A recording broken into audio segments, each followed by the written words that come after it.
Hi, this is Garibay, and today we're going to talk about the Nike SNKRS app in American politics, and a deep lesson learned from the 2020 U.S. presidential primary race. Okay, so first of all, I'll tell you the lesson, right? And I'll show you, and I'll talk to you about how the SNKRS application, the existence of it, in my opinion, strongly proves this lesson.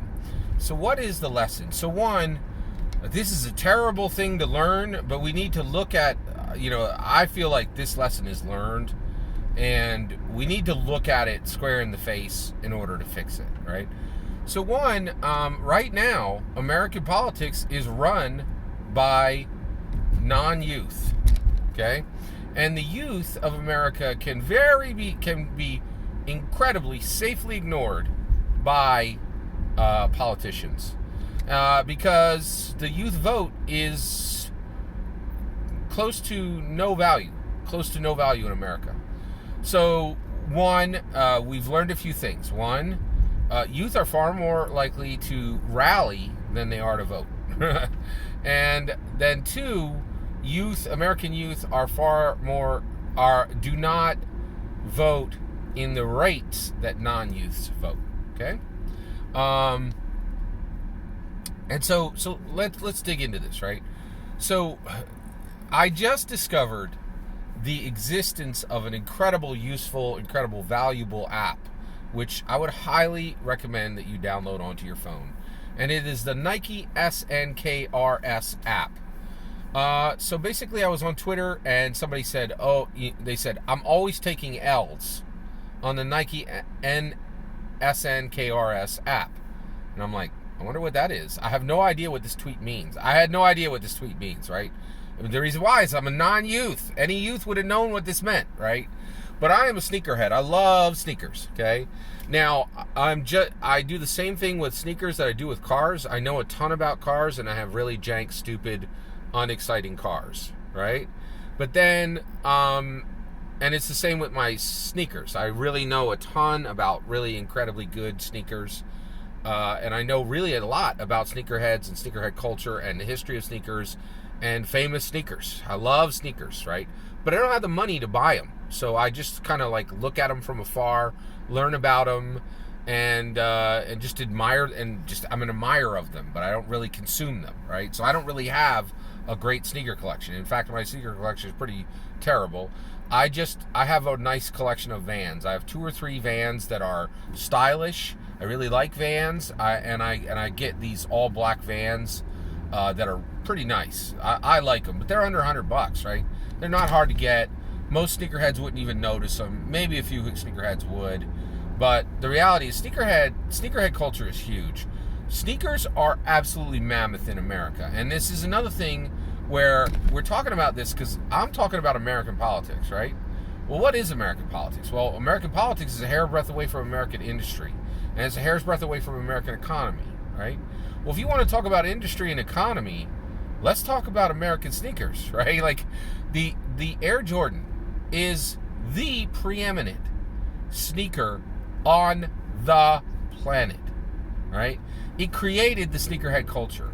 There are well over 1,000 different types of Air Jordans that you can buy today, okay? And there are hundreds of different types of Air Jordans that you can buy today that those sneakers used would cost you 10 times what you could buy them for when they came out retail, right? There has been a massive secondary market that has grown up around sneakers, and there is a huge, healthy, brand new retail market just for Nike sneakers, specifically Air Jordans, right? And it's going far beyond that. Actually, the SB Dunk, that's the skateboard brand. Those are like low cut sneakers, right? That's my jam. I really like Nike SB Dunks. There are hundreds and hundreds and hundreds of, maybe well over 1,000 non-Air Jordan type of sneakers. There's easily 1,000 different Nike brands out there. There's just tons, and there's huge interest in even some really weird, obscure shoes, right? Now, the Nike SNKRS brand, right? What is it? What did it do, right? Well, what it is it was actually built in order to give people a way to not have to stand in line for sneakers. To give people a lottery where they could say, I want this shoe. So you could just click a button. So Nike shows the shoe. They do what's called a draw. You get put into a lottery, and then you have the ability to buy these shoes. That's how important sneakers are in America, right? That's how important. And almost all of this is being driven by non-youths, right? There are not a ton of, all of this is being driven by American youths, right? The youth loves these shoes. Now, I also love these shoes, but there's not a lot of people like me, right? And when I go to church, my kicks are going to be noted, my kicks will be noticed by other sneakerheads who are always under the age of 30, and none of the old gray hairs are going to know what the heck I'm wearing, right? So this entire industry is driven by youth. Excuse me. So it's important to recognize, it's important to understand, okay? So you have all that going on, and that's in position, and that's in place, right? So you have, and that's important to understand and to recognize, right? But I went on, and I didn't even understand that was I used this thing for a week, and I didn't even understand that was the purpose of the app. I thought the app was to take me on a tour of the 1,000+ Air Jordans that exist, and the 1,000+ non-Air Jordans that exist, all under the Nike brand, all that are being incredibly carefully sought after by an army of collectors, right? And this is the greatness of America, is we take something mundane and make it magnificent, right? And the youth care deeply about this, but here's the kicker. Not one single candidate put on a pair of kicks, put on a fly pair of kicks. Could have been 10,000 votes minimum, could have been 100,000 votes, could have been 1 million votes, could have been 10 million votes, right? Just put on a decent pair of sneakers, right? This would have spoken a world to the American youth, right? Just saying, I get you, I understand your culture. Not one candidate could care less. Not one candidate wore a nice fly pair of kicks onto the debate stage. Not one. The same stupid patent leather shoes, right? And every time, every single one of those candidates, those crusty non-youth candidates, got up there and put on their stupid patent leather shoes, right? They were saying, I don't care about you, American youth. I can't ignore you, American youth.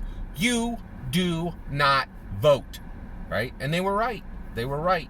American youth don't vote. Now, of course, there's a few people that do, right? But by and large, you cannot win an election on them. You cannot rally them. You cannot stake your victory on them. You must serve American non-youth, right? And this is sad. It's so deeply sad to me.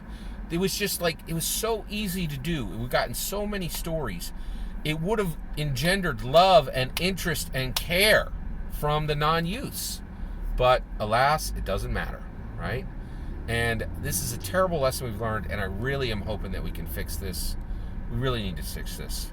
Download Nike's SNKRS app and see the beauty of American industry. It's incredible. That's the future of American politics. And the next candidate who figures this out, maybe they have a chance of rallying the youth vote. All that's my opinion. I'd love to hear your opinion. Let me know in the comments below. Please consider liking and subscribing, and have a wonderful millennium.